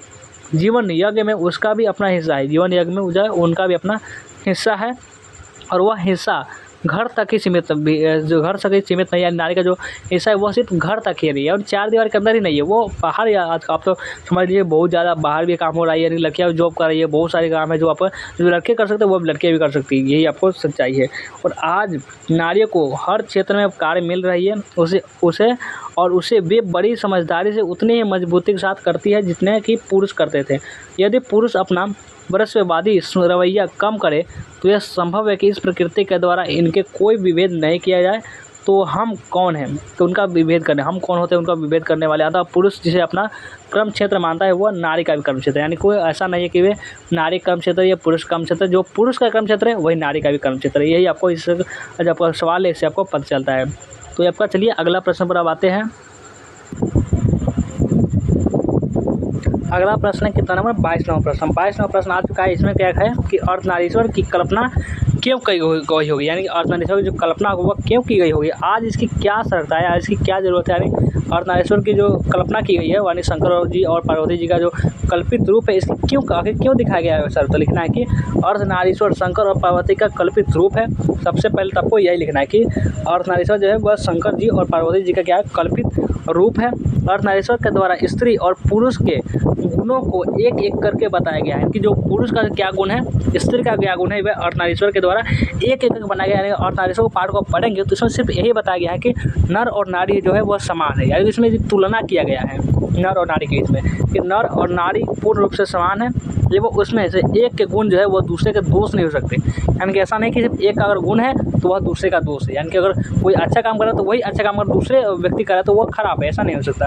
अर्थात नरों में नारियों के गुण आए तो इससे उनकी मर्यादा हीन नहीं बल्कि उनकी पूर्णता में वृद्धि होती है। यानी कि अगर कोई नर है, यानी कोई अगर मनुष्य नहीं, उसको अगर मान चलिए अगर नर है तो उसमें अगर नारी का जो गुण आ जा रहा है, यानी कि नर का गुण पूरा है, पूरा गुण है नर का, जो नर का होना चाहिए, और नारी का भी अगर एक गुण आया तो उसका ऐसा नहीं कि वो नर के उसके मर्यादा हीन हो जाती है और उसके पूर्णता में और वृद्धि होती है, वो बहुत ज़्यादा और गुणशाली होता है ना, कि उसका दोनों गुण हो गया ना, नारी का गुण हो गया, नर का गुण, तो वो बहुत ज़्यादा और महान हो गया। आज इसकी ज़रूरत इसलिए है कि पुरुष समाज वर्षवादी है और उसने वह समझ रखा है कि पुरुष में स्त्रियोचित गुण आ जाने पर स्त्रीण हो जाता है, यानी जब कोई नर है तो उसमें नारी गुण आता है वो स्त्रीण हो जाता है। उसी प्रकार स्त्री समझती है कि पुरुष के गुण सीखने से उनके नारीत्व में बट्टा लगता है, कम हो जाता है। और वो नारी है और वो पुरुष का गुण सीख रहा है, कोई काम पुरुष कर रहा है तो वो नारी करे, तो ऐसा नहीं कि उसका क्या होगा कि वो अपने उसके स्त्री में कुछ वृद्धि नहीं, मतलब उस कमी नहीं आती है, तो उसका और वृद्धि हो जाती है। दोनों डर रहे हैं, यानी दोनों अपने एक दूसरे के गुण को अपनाने से नारी डरते हैं। इस प्रकार पुरुष के गुणों के बीच इस प्रकार का विभाजन हो गया है तथा विभाजन की रेखा को लांघने में नर और नारी दोनों को भय लगता है। यानी नर को भी भय लगता है हम कैसे अपने मर्यादा को लांघें, नारी भी कहती है हम कैसे लांघें, इसलिए अर्धनारीश्वर की जरूरत है। संसार में पुरुषों के समान है स्त्री, संसार में जो है पुरुष जैसे वैसे ही स्त्री है। जिस प्रकार पुरुषों को सूर्य की धूप का बराबर अधिकार है उसी तरह नारियों का भी यह अधिकार है कि पुरुष ने नारी को षड्यंत्रों के जरिए उसे अपने अधीन कर रखा है। दिनकर इस पुरुष वर्ग एवं स्त्री वर्ग को समझाना चाहते हैं। ये था आपका अर्धनारीश्वर की कल्पना क्यों की गई हो। अर्धनारीश्वर जो चैप्टर जो है बहुत ज़्यादा इंपॉर्टेंट है, इससे भी आपका लघु उत्तरीय और दीर्घ उत्तरीय दोनों सवाल जो होते हैं अक्सर पूछे जाते हैं। तो बढ़ते हैं अगला प्रश्न पर। 23 नंबर प्रश्न पर आइए। 23 नंबर प्रश्न क्या कह रहा है इसको चलिए समझते हैं। 23 नंबर जो प्रश्न है कि लेखक और मालती के संबंध का परिचय पाठ का आधार पर। ये आपका आ गया रोज चैप्टर से। कहाँ से आपका आ गया है? ये आपका रोज चैप्टर से आ गया, जिसको अज्ञा जी लिखे होते हैं। और अज्ञा जी का जो पूरा नाम क्या होता है? अज्ञा जी का जो पूरा नाम होता है वो आपका सच्चिदानंद हिरानंद वात्स्यायन होगा। चलिए हम इसको अज्ञा जो पाठ इसके बारे में कुछ हम आपको बताते हैं। चलिए बता देखिए, ये है आपका रोज पाठ। यह क्या हुआ आपका? ये रोज पाठ है। रोज पाठ को इसका मेन पात्र कौन हो गया? चलिए इसको बताएंगे, चलिए आपको बहुत बेहतर तरीके से समझ में आएगा। रोज पाठ का लेखक अज्ञा जी। ये आपका क्या आ गया? ये आपका अज्ञा जी है। रोज पाठ का लेखक अज्ञा जी है। रोज क्या है? तो आपका ये कहानी है। रोज आपका ये क्या है? तो आपका ये कहानी है। क्या है? कहानी। अब मेन पात्र में कौन है? यानी मुख्य आपका जो मुख्य पात्र है कौन है? तो वह मुख्य पात्र में मालती है। मुख्य पात्र में मालती है। और मालती का जो पति का नाम क्या नाम है? तो मालती का जो पति है उनका नाम है महेश्वर। मालती के पति का नाम महेश्वर। और जो मालती और जो महेश्वर और मालती के जो बच्चे क्या नाम है? मालती और महेश्वर दोनों बच्चे का नाम क्या है? तो बच्चे का नाम है टीटी। इसके बच्चे का क्या नाम है? टीटी, जो हमेशा रोता रहता है या फिर सोता रहता है इसमें। और रोज कहानी जो अज्ञा जी का पूरा नाम क्या है? तो वह सच्चिदानंद हिरानंद वात्स्यायन है। ये तो आपका कुछ रोज कहानी के बारे में जानकारी। और एक और था रोज कहानी का पहला नाम क्या था? पहला नाम था गैगरीन, यानी पहले जो इस कहानी का क्या गैगरीन नाम था। ये सब है, आपको जानकारी होनी चाहिए। आते हैं अब देखिए इस प्रश्न को पढ़िए। आपको जानकारी तो आपको बता दिए। तो लेखक और मालती के संबंध का जो परिचय अपने शब्दों में देना है। तो लेखक और मालती के बीच एक घनिष्ठ संबंध है। लेखक जो है और मालती जो है उनके बीच एक घनिष्ठ संबंध है। मालती कौन? रोज कहानी का जो मेन पात्र। मालती लेखक की दूर के रिश्ते के बहाने, मालती जो है वो लेखक के दूर के रिश्ते के बहाने, यानी कॉलेज फ्रेंड उसको बोल सकते हैं। वो साथ साथ पढ़े, साथ साथ खेले, साथ साथ मस्ती की है, वैसे वाला। लेकिन दोनों के बीच मित्र जैसा संबंध। दोनों के बीच क्या है? मित्र जैसा संबंध। दोनों बचपन में इकट्ठे खेले हैं, लड़े हैं, पीटे हैं और दोनों की पढ़ाई भी साथ ही हुई थी। यानी दोनों की पढ़ाई जो है वह साथ ही हुई थी। उसका रिश्ता सदा मित्रता पूर्ण रहा था। वह कभी भाई बहन या बड़े छोटे के बंधन में वे नहीं बंधे थे। अरे हम बड़े हैं हम छोटे, ऐसा वो बंधन में कभी बंधे ही नहीं थे। और ये आपका ये लेखक और मालती के बीच का संबंध का जो परिचय था वह इसी प्रकार से आपको देना है। 24 नंबर जो प्रश्न है कि मालती के पति महेश्वर की कैसी छवि आपके मन में बनती है? जो मालती के जो पति है महेश्वर जो बहुत कठोर है, वो डॉक्टर है लेकिन वो थोड़ा सा भी ध्यान नहीं देते अपने बेटे अपने पत्नी की तरफ, सिर्फ अपने काम सुबह उठते हैं काम, रात को काम, बस यही। और इसमें है कि कैसे छवि बनती है और कहानी में महेश्वर की उपस्थिति का क्या अर्थ रखती है, अपने विचार अपना प्रस्तुत करना। तो लिखना है कि कहानीकार अज्ञा ने, कहानीकार जो सच्चिदानंद हिरानंद वात्स्यायन, एक बार तो अज्ञा जी का पूरा नाम ही पूछ दिया था, क्या नाम है? सच्चिदानंद हिरानंद वात्स्यायन अज्ञा, याद रखना है। और आपको नित्य कर्म जो संक्षिप्त मित्र प्रस्तुत किया है, पता चलता है कि वह रोज सवेरे डिस्पेंसरी चला जाता है। जो आपका जो महेश्वर जी है वो हम रोज सवेरे क्या कहते हैं अपने डिस्पेंसरी चले जाते हैं, यानी कि जो क्लिनिक होता है वहाँ पर चले जाते हैं। दोपहर को भोजन करने और कुछ आराम करने के लिए आते हैं।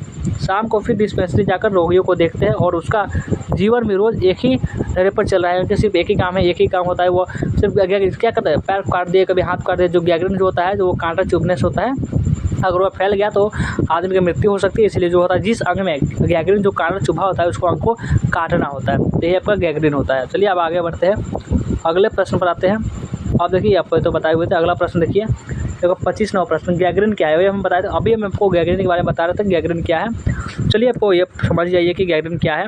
देखिए तो लिखना कैसे? गैंग्रीन एक खतरनाक रोग है, बहुत खतरनाक। इसको गैंग्रीन क्या है? एक खतरनाक रोग है। और शायद ही आप इसको सुने होंगे। और अगर पहाड़ियों पर रहने वाले व्यक्तियों पैरों में कांटा चुभना आम बात है। जो पहाड़ पर जो लग रहे थे उसमें जो भी पेड़ पौधे थे वो हमेशा कटीले होते हैं, तो उसमें जो भी पेड़ पर रहने वाला तो उसमें पैर में जो कांटा चुभना तो वो आम बात होता है।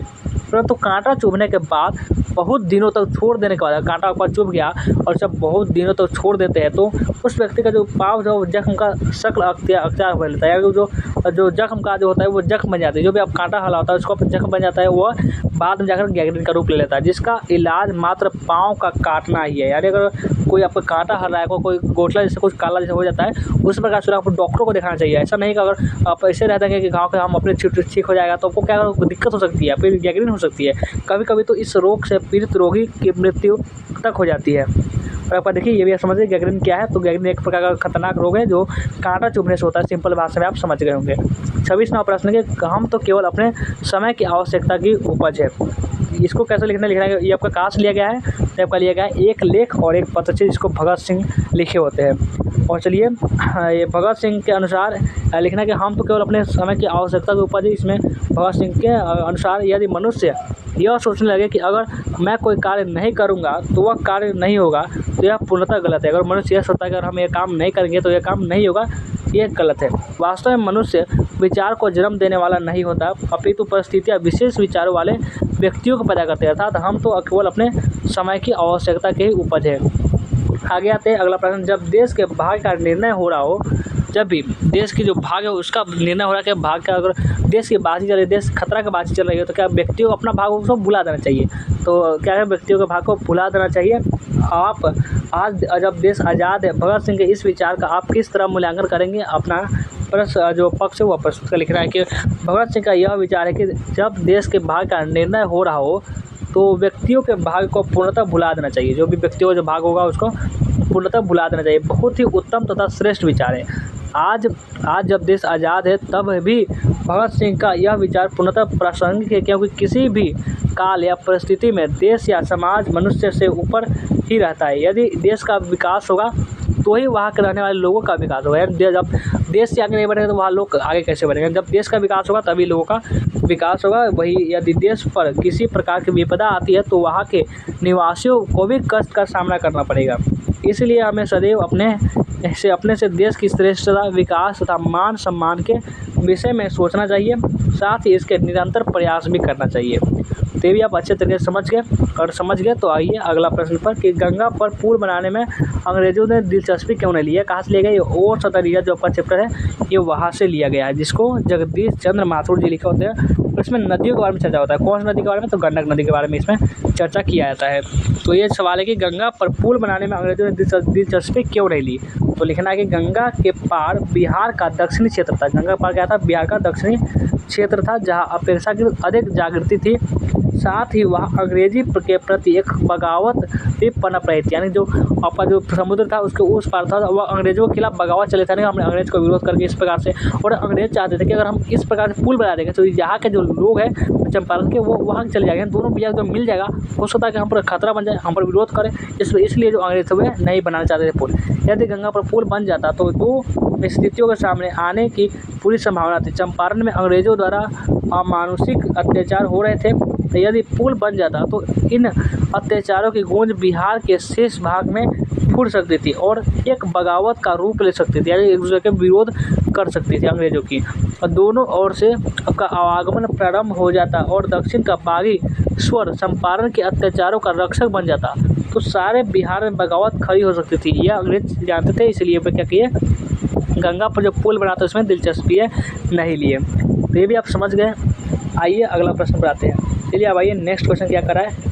अगला जो प्रश्न है कि गंगा पर पुल बनाने में, ये भी आप समझ गए कि 28 नंबर प्रश्न था। ये देखिए अब ये क्या करा है, देखिए ये प्रश्न पर, ये जो प्रश्न है आपका 29वां प्रश्न, 29 नंबर पर दोनों एक ही क्वेश्चन था। देखिए ये आपका 29वां प्रश्न है, गांधी जी के शिक्षा संबंधी आदर्श क्या थे। गांधी जी के शिक्षा संबंधी जो आदर्श थे वह क्या आदर्श थे। तो लिखना है कि गांधी जी की तत्कालीन शिक्षा पद्धति से सहमत नहीं थे। गांधी जी जो तत्कालीन शिक्षा पद्धति थे उससे ये सहमत नहीं थे। उनका जो पत्र चंपारण में कलेक्टर के नाम था, उसी के उनके शिक्षा संबंधी आदर्श स्पष्ट हो जाते हैं। गांधी जी पुरानी लीग के पक्षपाती नहीं थे, वह पुरानी लीग के पक्षपाती में नहीं थे और वर्तमान शिक्षा पद्धति को वह बड़ा खौफनाक और हे मानते थे। उनका आदर्श था बच्चों में चरित्र और बौद्धिक विकास कारण वर्तमान पद्धति बच्चों को पौना बनाती है। जो भी है जो पद्धति होती है वो बच्चों को पौना बनाती है। उनका विधेय था वर्तमान शिक्षा पद्धति के दोषों से बचकर मात्र एक गुणों का ग्रहण उनका उद्देश्य था। बच्चे ऐसे पुरुष और महिलाओं के संपर्क में आए, बच्चे जो है वो ऐसे पुरुष और महिलाओं के संपर्क में आए जो सुसंस्कृत हो, जो क्या हो, जो सुसंस्कृत हो, जिनका चरित्र निष्कुल हो। और गांधी जी का वास्तविक शिक्षा यही था, ज्ञान, चरित्र एवं बौद्धिक विकास। विद्यालय शिक्षा तो उसका माध्यम मात्र था। जीविका हेतु जो बालक नए साधन सीखना चाहते हैं उनके लिए औद्योगिक शिक्षा की व्यवस्था रहेगी। यह भी नहीं कि शिक्षा प्राप्ति के उपरांत बालक अपने परंपरागत व्यवसाय का परित्याग कर दे। वे जो भी ज्ञान विद्यालय से प्राप्त करेंगे उसके माध्यम से ग्रामचालन में कृषि व्यवसाय आदि को उन्नत बनाने का वे प्रयास भी करेंगे। यह पर गांधी जी का मानना था। तो बढ़ते हैं अब अगला प्रश्न पर। अगले प्रश्न है, देखिए 30 नंबर के, पुंडलिक जी कौन थे? ये सवाल जो है कई बार आ चुका है, तो इसको आपको, ये इंपॉर्टेंट प्रश्न है, तो इसको आपको एक बार समझ जरूर लेंगे, इसको आप अलग तरीके से पढ़ लेंगे कि पुंडलिक जी कौन थे। तो लिखना है कि ये भितिहरवा विद्यालय में शिक्षक थे। पुंडलिक जी कौन थे? ये भितिहरवा जो विद्यालय था उसमें ये शिक्षक थे। सन 1917 में इन्हीं पुंडलिक जी को गांधी जी ने बेलगांव से बुलाया गया था। कहाँ से बुलाया था? बेलगांव से इनको बुलाया गया था भितिहरवा आश्रम की व्यवस्था देखने और शिक्षा हेतु। भितिहरवा जो आश्रम था उसका व्यवस्था को संभालने और शिक्षा हेतु को और शिक्षा पढ़ाने के लिए जो इनको बुलाया गया था, उनको यह भी काम सौंपा गया था कि ग्रामवासियों को दिल से भय को क्या करना है, दूर किया जाए। वे जो थे वे यहाँ 1 वर्ष रहे थे, फिर अंग्रेजी सरकार ने उन्हें दिल से निर्वासित कर दिया, यानी कि उनको हटा दिया था। लेकिन झेलना समय बीत जाने पर भी, इतना समय बीत जाने पर 3 साल में अपने पुराने स्थानों को देखने को आ जाया करता है। कभी कभी जो अपने पूरा जहाँ पढ़ाते थे वहाँ पे, कभी कभी जब अपने जो पुराने स्थान से वहाँ देखने के लिए वे हमेशा आ जाते थे पुंडलिक जी। उनके शिष्य भी मौजूद थे, उनके बहुत सारे शिष्य भी थे जो मजदूर से वृद्ध हो चले थे। वे और पुंडलिक जी जो है वृद्ध हो चुके थे, किंतु पुंडलिक जी का तेजस्वी व्यक्तित्व, बलिष्ठ शरीर, दबंग आवाज़ थी। उनके आवाज़ एकदम दबंग की तरफ थे, नहीं उनके आवाज़ से अंग्रेज डर जाते थे। अब बहुत जैसे प्रकार भगत सिंह हो गया, आपका चंद्रशेखर आज़ाद हो गया, ये सब करक आदमी थे, जैसे सुभाष चंद्र बोस हो गया, ये सब इनकी आवाज़ ऐसे थे यानी कि वह डर जाते थे। लेकिन बापू का आवाज़ उतना अच्छा नहीं था, उनका रणनीति ही बहुत रणनीति ही खतरनाक रहता था। उनका समर्पण भी पूरा था, उनका समर्पण भी पूरा था। आइए अगले प्रश्न पर आते हैं। 31वां प्रश्न है कि देखिए, अगर हम में वाक शक्ति न होती तो क्या होता? ये जो आप सवाल है हम आपको समझाए हुए थे कि अगर हम बोल नहीं पाते तो क्या होता। तो लिखना कैसे है? लिखना है कि अगर हमें वाक शक्ति न होती तो हम समस्त गूंगी सृष्टि का प्रतीक हुई, सभी लोग आपस में चुपचाप बैठे रहते। हम जो बोलकर सुख और दुख का अनुभव करते हैं, वाक शक्ति न होने के कारण हम वह नहीं कर पाते। आपका 32वां सवाल है कि बातचीत के संबंध में बेन जॉनसन और एडिसन क्या विचार है? तो यह भी हम बता चुके हैं कि बातचीत के संबंध जो बेन जॉनसन का विचार है कि बोलने से मनुष्य के पास साक्षात्कार होता है, और एडिसन का यह विचार है कि असल जो बातचीत होती है वो सिर्फ 2 व्यक्तियों में ही हो सकती है। तो ये भी आप समझ गए होंगे। तो आइए अब अगला प्रश्न पर आते हैं कि नूतन विश्व का निर्माण कैसे हो सकता है? नूतन विश्व का निर्माण, जो ये भी आपका इंपॉर्टेंट प्रश्न है, ये भी आपका इंपॉर्टेंट है, इसको भी आपको याद कर लेंगे कि नूतन जो विश्व का निर्माण कैसे होता है। तो लिखना है कि आज संपूर्ण विश्व में महत्वाकांक्षा तथा प्रतिस्पर्धा के कारण अराजकता फैली हुई है। क्या? अराजकता फैली हुई है। विश्व के सभी देश पतन की ओर अग्रसर, यानी विश्व को सभी जितना भी देश है वो अपने, अब उसका विकास रुक चुका है, वो अपने नीचे डाउन की तरफ हो रही है।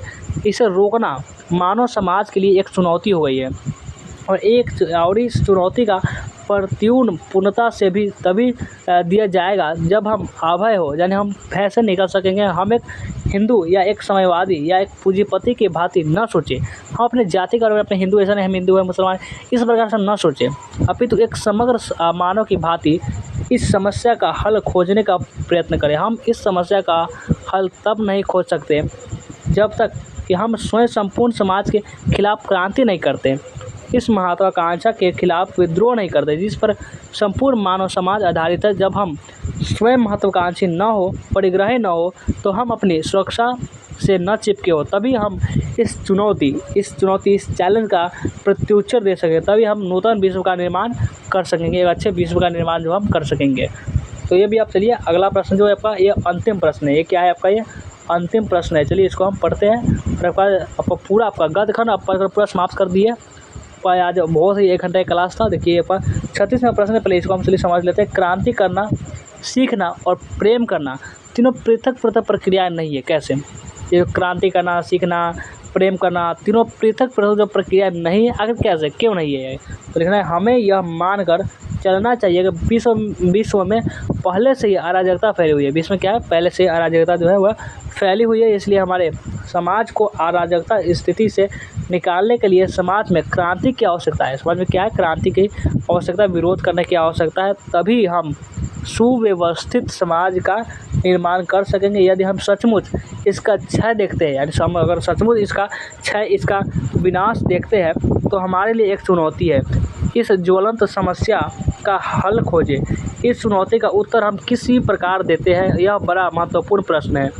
इस ज्वलंत समस्या की खोज में समाज के खिलाफ क्रांति करें, तभी इस चुनौती का प्रत्युत्तर दे सकेंगे। इस दौरान हम जो भी करते हैं वह वास्तव में अपने जीवन से सीखते हैं। तब हमारे लिए कोई गुरु रह जाता है जो न मार्गदर्शक, इसके लिए ना गुरु रह जाता है ना कोई मार्गदर्शक। हर वस्तु हमें एक नई सीख दे सकती है, यानी जो है प्रकृति जितनी वस्तु होती है सब हमें कुछ न कुछ एक न एक सीख देती रहती है।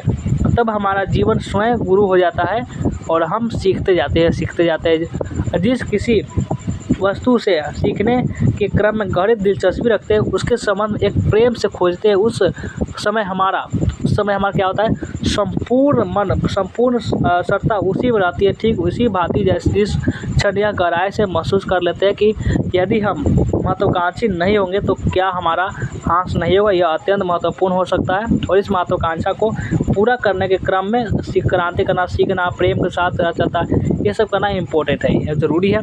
तो आज का जो क्लास है आपको कैसा लगा? आपका वन शॉट क्लास था, आपका पूरा सब्जेक्ट ही गद्यखंड पद्यखंड जो पूरा संपूर्ण जो आपका किताब है उसका हम आपको समाप्त कर दिए। तो यही में से बहुत सारे ऐसे प्रश्न होंगे जो आपको 2025 जो आप एग्जाम देने वाले हैं उसमें से पूछे जाएंगे। तो इसमें ज़रूर से आपको ये सब प्रश्नों को आपको याद कर लेना है। आपको जितने प्रश्न बताए थे, देखिए इसमें जितना बहुत सारे प्रश्न बताए हुए थे, वो कितना हम 27 स्लाइड लिए हुए थे, 27 स्लाइड। इसमें हमको बहुत सारे प्रश्न, कितना प्रश्न था, लगभग ये 40 प्रश्न होगा, क्योंकि यहाँ पे 36 लिखा हुआ है, लेकिन बहुत सारे प्रश्न जिसका मार्क्स गलती था वो मतलब 40 पूरा आपका रहेगा। पूरे आपको पूरे बुक से ऐसा आपको 10 ही प्रश्न बनाना होगा। मान चलिए ज़्यादा नंबर का नहीं होगा, ज़्यादा प्रश्न बताए तो इसमें जरूर आपको याद कर लेना है। आज का क्लास कैसा लगा कमेंट करके जरूर बताना है। चलिए वीडियो को एंड करते हैं, मिलते हैं फिर नेक्स्ट वीडियो में।